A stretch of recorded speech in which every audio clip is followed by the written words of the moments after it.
가기사는 증시 각도기. 안녕하세요. 증시각도TV 시청자 여러분, 투자자 여러분, 도기마을 여러분, 그리고 10만 금융연사 여러분 모두 반갑습니다. 8월 4일 화요일 한국마을로 찾아뵙게 된 각도기 곽산주입니다. 네, 시장의 질적 변화가 조금 크게 있었습니다.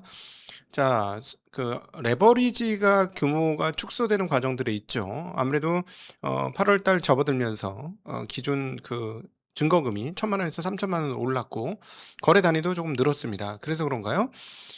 시장 분위기가 약간 어떤 항상 있는 이렇게 약간 투기적인 문화가 코스닥으로 좀 넘어간 것 같다라는 생각이 오늘 드는 날이었습니다. 그래서 코스닥에서 뭐가 제일 유명한 업종인가요?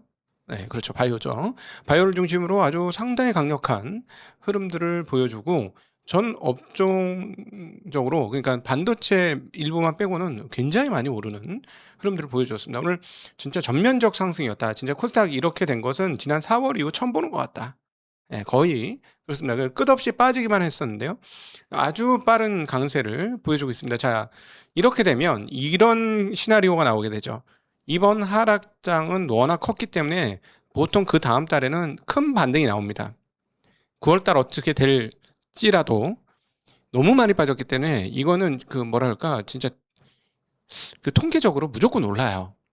그런데 그 오름이 거래소가 아니라 코스닥이 될 수도 있겠구나 라는 생각이 오늘 좀 들었습니다. 먼저 오늘 코스닥 지수부터 살펴보도록 할게요. 코스닥은 아침 시초가부터 쭈르륵 오르기 시작해서 끝까지 가격을 올리면서 마무리가 되었습니다. 지금 시가총액 상위 종목들이 전부 다 많이 올랐고요. 아까 그 맵에서 봤듯이 그 바이오 주식들의 상승폭이 매우 컸습니다. 그렇고 여전히 실적 대비 주가가 말도 안 되게 비싼 2차 전지마저도 시가총액 상위 종목이었기 때문에 모두 큰 폭으로 올랐습니다. 오른 종목이 무려 1,492개, 내린 종목이 170개였습니다. 자, 그리고 시가총액이 400조에도 이르지 못했는데요. 지금 430조가 갔으니 사실상 산술적으로 얼마가 올랐습니까? 시가총액이 10% 오른 거죠. 얘네는 40조만 가지고도 10%예요. 그러니까 의외로 시장이 팍팍팍팍 오를 수 있다라는 거고. 자, 여기서 하나 드리고 가야 될 얘기가 하나 있습니다. 저희가 승급제, 등급제, 세그먼트, 등급제라기보다 저는 세그먼트로 나눠야 된다라는 얘기 많이 했습니다. 1부 리그, 2부 리그, 3부 리그 또는 뭐 A그룹, B그룹, C그룹 해가지고 그 되는 종목들 모아놓고 안 되는 종목들 빼야 된다라는 말씀 드렸는데요. 자, 제가 이제 오늘 코스닥 시장을 보면서 조금 걱정되는 게 하나 생겼습니다. 만약에 여기서 소위 말하는 셀렉이라든가 프리미엄 등급의 어떤 그런 기업들을 뽑아내면 지금의 코스피 150만큼 뽑기가 쉽지 않을 거예요. 150 종목 갈라내기가 어렵습니다. 좋은 기업을 코스닥에서는. 그래서 만약에 이게 뭐 50 종목이라든가 70 종목이라든가 80 종목이라든가 이렇게 셀렉이 되잖아요.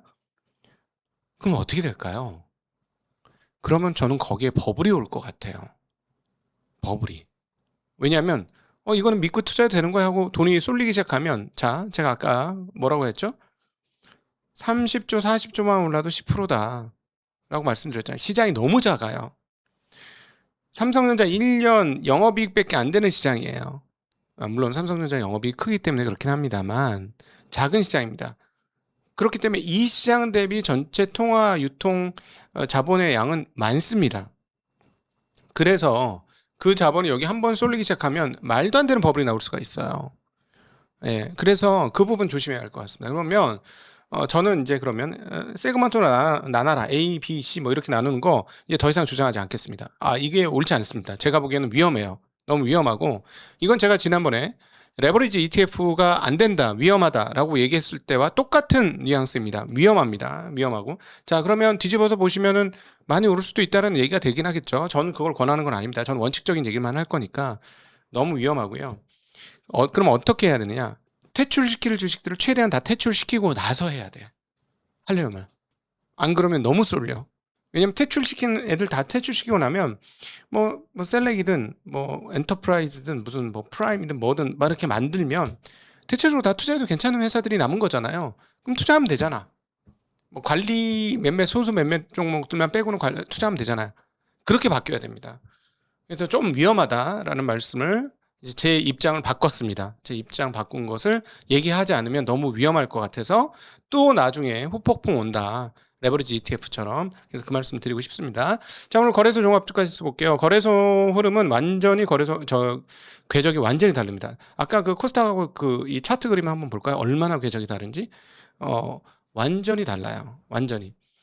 그쵸? 이거는 처음 시초가부터 쭈르륵 올라서 계속 오른 상태에서 더 갔고, 다시. 거래소는 어떻다? 완전히 오늘 하루 종일 헤맸다. 왜 저렇게 지수가 나오느냐? 뭐 때문에 그럴까요? 삼성전자 하이닉스 때문에 그래요. 삼성전자 하이닉스가 장중에 마이너스가 좀 낮습니다. 그러니까 걔네 마이너스 날 때보다 마다 이렇게 되는데 뭔가 흔드는 느낌이 많이 있습니다. 이 계속 흔드는 느낌이 있고 단타 세력들은 흔들면 좋아요. 흔들면 좋으니까 계속 흔드는 분위기고 그러다 보니까 지수는 빠졌지만 여기도 어떻게 됐다? 오른 종목이 더 많다. 삼성전자 하이닉스를 주로 갖고 있으신 분들은 지금 상황이 좀 안 좋고요. 삼성전자 하이닉스 덜 갖고 있으신 분들은 지금 상황이 좋습니다. 예, 그렇게도 표현해도 과언이 아니다라고 볼 수 있는데 자 언제쯤 요게 마무리될지는 좀 모르겠는데 조금 오늘은 조금 실망스러워요. 왜냐하면 아침 시작할 때 ADR이 우리를 기다려준다. 나는 그렇게 생각하고 싶다라고 얘기를 했잖아요. 왜냐하면 하이닉스 본주와 ADR의 가격 차이가 너무 크니까 한국 돈은 한 50만 원 차이 나니까 이게 좁혀들지 않겠느냐. 한국 시중 올라가겠네 했는데 못 올라갔어요. 그래서 이건 너무 좀 실망스러운 부분이고 그 지수가 거의 뭐 강보합 정도 수준이잖아요. 근데 오른 종목 숫자가 786개예요. 내린 종목은 95개밖에 안 됩니다. 그러니까 8배도 넘게 8개 오르고 1개 떨어지는 거예요. 8개 오르고 1개 떨어졌는데 지수가 강보합 정도 수준? 요즘 느낌으로 따지면 1.6%를 보고 강보합이라니 이런 말을 할 수도 있구나. 하여튼 뭐 그런 흐름입니다. 네. 그리고 시가총액은 5,243조. 그러니까 시가총액 늘어나는 거는 얼마 안 되고 종목 숫자는 대거 상승했다. 이게 오늘 장의 가장 큰 특징이다. 그리고 코스닥으로 매기가 이전됐다라는 게 가장 중요한 포인트가 되겠습니다. 거시경제 상황 한번 살펴보도록 할게요. 네, 금리도 엇갈리고 있습니다. 10년물은 다시 소폭 올랐고 단기물들은 좀 떨어지는 흐름들을 보여주었습니다. 자, 그리고 하늘 동향도 한번 같이 살펴보도록 하겠습니다.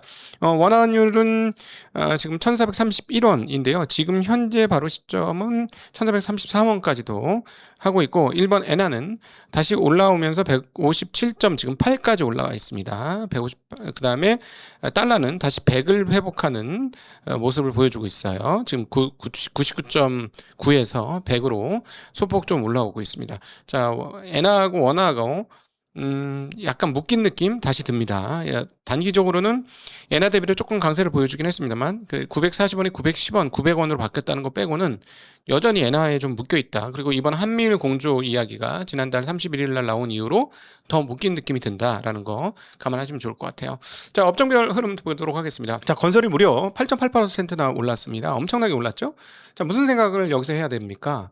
자, 누가 건설 한 달 반 전에 거들떠 봤습니까? 아무도 거덜도 안 봤죠. 그냥 곤죽대에서 막 떨어졌어요. 근데 저희는 사실은 아주 소포 예전 고객들이 건설 주식을 들고 있었거든요. 굉장히 빠른 속도로 올라가더라고요. 그러니까 여러분한테 드리고 싶은 말은 뭐냐면 버린 곳, 남들이 버린 곳에서 찾으면 한 번 기회는 꼭 오더라. 사실 건설 버렸잖아요. 그러니까 남들이 열광할 때 거기 가면 같이 열광할 수도 있죠. 4월 달에 들어가신 분은 5월 달, 6월 달까지 좋았죠. 그러나 리스크가 커지는 겁니다. 모두가 열광하는 곳에 가면 리스크가 커지는 거예요. 그래서 저희들의 문구는 뭡니까? 사람 많은 곳에 가지 마라. 예, 사람 많은 곳에 가지 마라 라는 말씀 다시 드리고 싶고 그렇다면 반대로 사람 적은 곳에서 기회를 찾아라 라는 말씀 드리고 싶네요. 자, 해외 시장 동향 한번 살펴보도록 하겠습니다. 나스닥 선물은 조금 올라와 있는 상황 보여주고 있고요. 니케이는 소폭 상승하면서 마감했습니다. 그리고 최근에 중국은 좀 동떨어지는 흐름들을 보여주는데 오늘 선전지수는 3%대의 강세 아주 강한 흐름들을 보여주고 있고 홍콩은 좀 빠지고 있는 흐름 확인할 수가 있겠습니다. 투자 주체별 매매 동향 보도록 하겠습니다. 매일 조 단위의 순매수가 오고 가다가 오늘은 조금 차분해진 흐름이네요. 개인들이 8천억 매수, 외국인들이 3조 6천억, 3조 7천억 연합의 포맥스 단말 기준으로 매도를 하였습니다. 자, 그 한국의 변동성에 대해서 정말 많은 그 지금 이야기들이 나오는데 블룸버그가 아주 한국을 저격해서 개미들 트라우마를 유발시키는 투자 부적합 국가다. 그리고 개인들은 욕을 하면서 떠나고 있다. 이런 제목들을 달고 계속해서 이야기를 하고 있어요. 그러니까 변동성이 큰 거는 뭐 확실히 맞죠. 왜냐면은 올해 들어와서 코스피가 하루 5% 이상 등락한 날이 무려 33일인데요. 일본 같은 경우는 4일, 홍콩은 0일입니다. 홍콩 항생지수 같은 경우는. 그러니까 일본 4일이 아마 대단하게 느낄 거예요, 일본인들은. 근데 우리도 처음에는 그랬어요. 근데 너무 많이 그렇게 나타나니까 좀 감각이 좀 떨어진 건데, 오늘 같은 날 뭐 1점 몇 프로 올랐는데 강보합입니다 이러고 있으니 이게 말도 안 되는 일인데, 네, 하여튼 블룸버그나 이런 데서는 계속해서 이렇게 지적을 하고 있습니다. 그리고 지적하는 것 중에 하나가 뼈아픈 부분은 국민연금이 일관성 없는 행보가 되었다라는 거 또 얘기를 하고 있는데, 이거는 제가 계속 말씀드렸죠. 제발 국민연금 잘하고 있는 데에 대해서 옆에서 왈가왈부하지 말자라는 말 다시 한번 드리고 싶습니다. 이게 결국 이렇게 부메랑으로 와요. 정말 너무 안타까운데 다 예상됐던 거예요, 이것은. 그래서 팔아야 된다. 국민연금이 팔아야 됩니다. 그래, 오히려 자 생각해 보세요. 자, 공매도 나쁘다고 하지만 이건 공매도도 아니니까 국민연금이 삼성전자 250만 원부터 미친 듯이 팔아 제껴가지고 못 올리겠다. 그럼 어떻게 합니까? 지금 시점에서 욕하겠습니까? 하이닉스도 그 하이닉스가 250만 원이구나. 삼성전자는 대략 한 32만 원 정도에 32만 원 정도에 미친 듯이 팔아 제꼈어. 국민연금이 갖고 있는 물량이 많으니까 웬만하면 던지는 것 사겠다는 거 다 던질 수 있거든요. 그럼 어떻게 됐을까요? 제가 보기엔 여기까지 안 빠져요. 삼성전자 하이닉스가. 하이닉스 250만 원에 팔았으면은 하이닉스 막 170만 원 이쯤이면 열심히 샀을 것 같기도 해요. 네. 그리고 삼성전자 한 32, 3만 원에 팔았으면은 막 그 22만 원, 23만 원에는 살 수 있었을 것 같아. 예. 뭐 20만 원 뭐 근처에서는 막 다 샀을 것 같아. 예, 그런 생각이 들거든요. 그래서 진짜 여기서 우리가 이제 꼭 기억할 게 주식에 대한 그 업력이 없고 그다음에 잘 모르시는 분들이 주식에 대해서 너무 많은 얘기를 하지 말자라는 얘기를 정말 드리고 싶습니다. 이게 그 정책의 영역이 아니에요, 이 부분은. 그래서 꼭 좀 기억을 해주셨으면 좋겠다라는 말씀 드리고 싶습니다. 그 코스닥 기업 아까 이제 잘 뭐 1부, 2부, 3부 리그 조심해서 하자 했는데요. 시총 200억 미달해도 상패에서 흑자 내는 기업은 제외한다는 소식이 되겠습니다. 네, 약간 한 발 후퇴하는 모습 보여주고 있네요. 이익을 내면 시가총액 200억 이하라도 하겠다라는 건데. 개인적으로 이렇게 되면은 부실기업 정리, 그 금융투자업계에서는 이렇게 얘기한다고 합니다. 부실기업 정리라는 방향에는 이견이 없지만 실적이 뒷받침되는 기업까지 단순히 주가가 눌렸다는 이유로 퇴출 절차에 들어가는 것은 제도와 취지에 맞지 않는다는 지적이 업계에 팽배하다라고 얘기하는데, 저는 이런 것을 할 때 투자자들 보호를 항상 염두에 둔다면 이렇게 말 못할 거라고 봐요. 자기네 이해관계가 있으니까 이렇게 얘기하는데, 제가 약간 독특한 입니다. 여러분이 저를 구해주세요. 혹시 잘못되면. 제가 이렇게 말을 좀 세게 하다 보니까 항상 겁나요. 나중에 어떻게 저격을 당할지. 근데 여러분이 저격하는 건 상관없어. 댓글로 여러분이 저격하는 건 괜찮은데, 너무 못해, 각도기, 뭐 이런 거 괜찮아요. 좀 걱정이 됩니다. 근데 어쨌든 할 얘기는 해야 되니까. 투자자 보호를 생각한다면 200억 미만의 시총 기업들이 굳이 있어야 하는 거에 대한 고민 좀 있어요. 솔직히 말해서. 한국의 그 경제 규모나 이런 것들을 보건데. 그래서 조금 더 그 투자자 보호를 위해서 좀 이렇게 방향성이 조금 더 갔으면 좋겠다라는 이야기를 해봅니다. 네, 물론 이제 바이오 같은 기업들은 좀 만만치 않죠. 왜냐하면 끝없이 돈이 들고 그래서 성공을 하면은 굉장히 큰 기업으로 벌떡 일어나요. 그게 이제 우리 알테오젠이라든가 뭐 리가켄바이오라든가 이렇게 상장되어 있는 주요 기업들, 물론 이상한 기업도 많아요. 뭐 근데 그런 기업들 보면 그렇게 되니까 계약금 받고 실제로 로열티가 현금으로 꼽힐 때까지는 시간이 굉장히 많이 걸리거든요. 계약은 일시불로 받으니까 그동안에 적자 난 거 일부 보존하는 걸로 끝나는 거고, 얘네들이 본격적으로 돈을 버는 거는 뭐냐면은 그 임상이 끝나고 나서 돈을 계속 현금 흐름을 따박따박 마일스톤으로 받으면은 이게 이제 그때부터는 현금 흐름이 좋아지는데, 사실은 왜 기술 수출을 하느냐, 임상할 때 돈이 너무 많이 들거든. 천문학적인 돈이 드니까 감당을 할 수가 없는 거예요. 그래서 계약금 받아서 자기 기술을 팔아가지고 이게 성공적으로 제품으로 나와서 라이센스가 나오면 그때부터는 계속 돈이 들어와요. 근데 이런 기업들은 조금 다르게 관리하는 건 그건 맞습니다. 제가 보기에는 우리나라가 성공할 수 있는 영역 중에 하나가 저는 바이오라고 생각하기 때문에 이건 그렇게 해야 됩니다. 예, 이건 그렇게 해야 되지만 무턱대고 정말 그러니까 좀 이게 상장을 하게 되면 좋은 게 많거든요. 자본 조달도 쉽고 그러니까. 영생의 꿈을 꿔 계속 끝없이 유상증자 CB, BW 발행해가지고 그렇게 자금 조달로 유지되는 회사들은 저는 좀 아니다 이렇게 생각을 합니다. 그렇게 안 됐으면 좋겠다라고 생각이 들고요. 자, 그러나 어제 세제 개편 내용 나왔는데 저는 정말 세제 개편 내용 보면서 정말 너무너무 화가 났는데 일단 ISA 얘기는 긍정적이라서 먼저 드리도록 하겠습니다. ISA가 이번에 추가적으로 생산적 금융 ISA가 나올 예정인데요. 이 생산적 금융 ISA는 기존의 경우에는 연간 2천만 원에서 최대 총 1억 원까지 가입이 가능한데 이건 연간 2천만 원씩 총 2억 원까지 납입이 가능하고요. 그 다음에 기존에는 이자 배당 소득이 돼서 9% 저율 과세를 했는데 이거는 전액 비과세입니다. 전액 비과세. 그래서 훨씬 더 내용이 좋습니다. 청년에게는 그 소득공제 혜택까지 주니까 요거는 좀 필요했던 것 같아요. 소득공제. 사실은 보험도 소득공제가 있잖아요. 그렇죠? 근데 투자 관련해서 소득공제 있나요?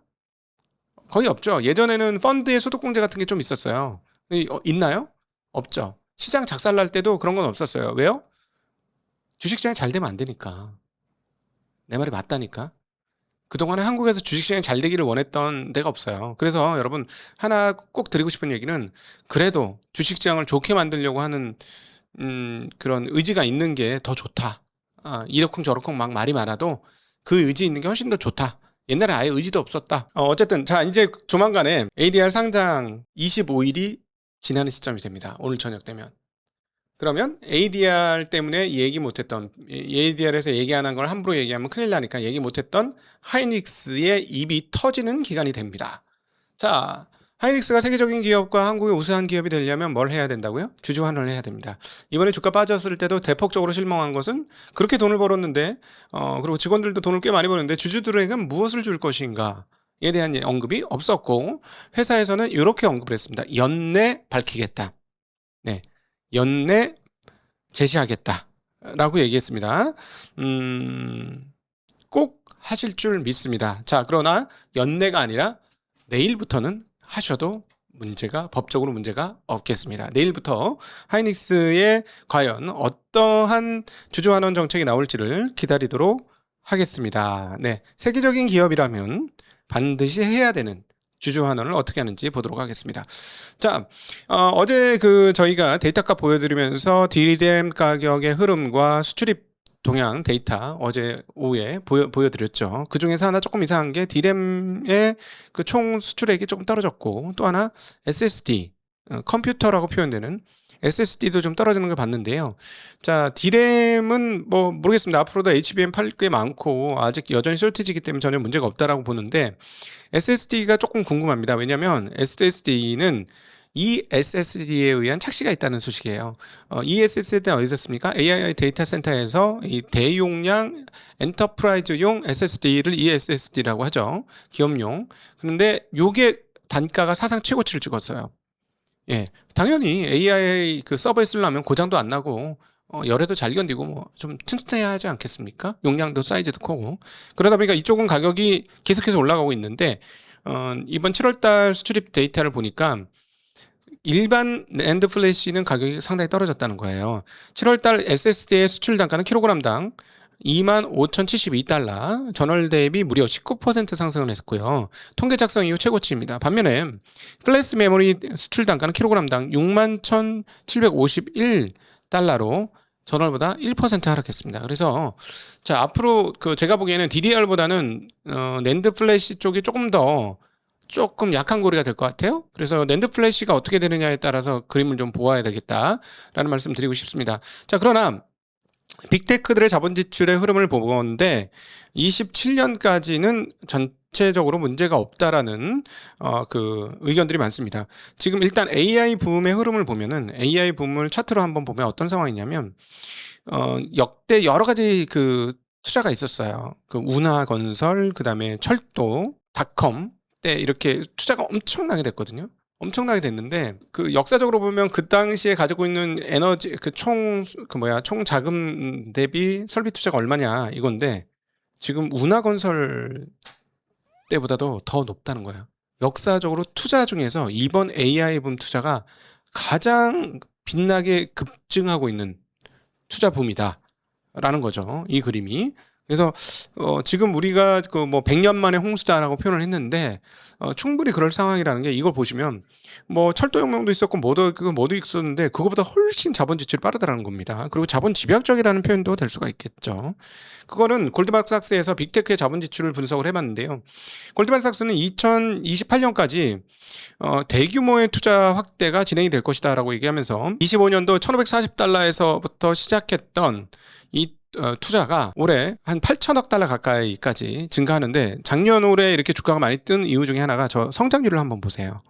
성장률이 항상 성장을 많이 했는데 25년에서 26년 성장률 거의 더블이에요. 엄청나죠?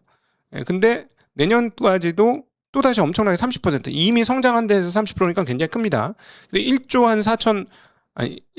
480억 달러를 예상하고 있고 28년에는 1조 한 3천억 달러 가까이를 생각하고 있다는 것이죠. 굉장한 양입니다. 굉장한 양이라서 그리고 계속해서 그 상향되고 있어요. 그러니까 원래 예정했던 금액보다 최근에 어닝 발표하면서 설비 증설하는 게 계속 조금씩 늘고 있다는 거죠. 예. 계속 늘고 있어요. 여기 그림에서 보시면 처음 시작할 때는 뭐 546억 달러, 5,460억 달러 할 것 같은데 6,300억 달러고 뭐 EQ 지나니까 그게 더 늘어나고 뭐 이런 분위기죠. 그래서 현재 분위기는 그 앞서 뭐 낸드 플래시 가격이 좀 떨어지고 해서 좀 걱정이 된다 이렇게 말씀드리긴 했습니다만 여전히 27년까지는 굉장히 좋을 것이다라고 봅니다. 디지타임스라는 중국 언론에서는 삼성 마이크론, SK 하이닉스의 27년 D램과 HBM 생산 능력이 이미 전량 배정됐으며 낸드 플래시 생산 능력도 대부분 선판매된 상태인 것으로 전해졌다라는 보도를 하고 있습니다. 그래서 SK그룹이 지난번에 한번 언급했던 것처럼 27년 사상 최악의 수급 불균형이 현실화되고 있다라고 이야기를 하면서 가격 상승폭은 26년보다 다소 완화될 것이 예상되지만 메모리 가격의 고점 유지가 뉴노멀로 자리 잡을 가능성이 크며 장기 공급 계약을 미리 확보하지 못한 고객은 필요한 물량을 구하지 못하는 상황에 직면할 수 있다라고 디지타임스가 보도했습니다. 그러니까 지금 메모리 업체들이 자신 있게 빵빵 터트리고 있는데 그게 거짓말은 아니다라는 이야기가 되겠죠. 네, 자 오늘은 이 정도로 정리 한번 해보도록 하겠습니다. 자 오늘 지금 뭐 워낙 그 반도체 열풍이 컸기 때문에 그 포착되는 뉴스들이 반도체가 참 많습니다. 근데 시장 분위기가 좀 바뀌었어요. 예. 그거는 조금 기억하셔야 되지 않을까 싶습니다. 근데 이건 단기로 이렇게 될지 추세적인 흐름이 될지는 좀 지켜봐야 하는데 완전히 분위기가 조금씩 바뀌고 있다는 거 말씀드릴 수 있을 것 같고요. 그리고 오늘 저녁에 윤주호 센터장님과의 대담 2탄이 여러분을 찾아갑니다. 예, 2탄 꼭 많이 봐주시고 주변 분들에게도 많이 좀 알려주셨으면 하는 바람을 가져봅니다. 자, 그리고 윤주호 센터장님 8월 13일 날 강의, 인터넷 강의도 관심 가지고 좋겠네요. 오늘도 함께 해주셔서 진심으로 감사합니다. 행복한 하루 되십시오. 안녕.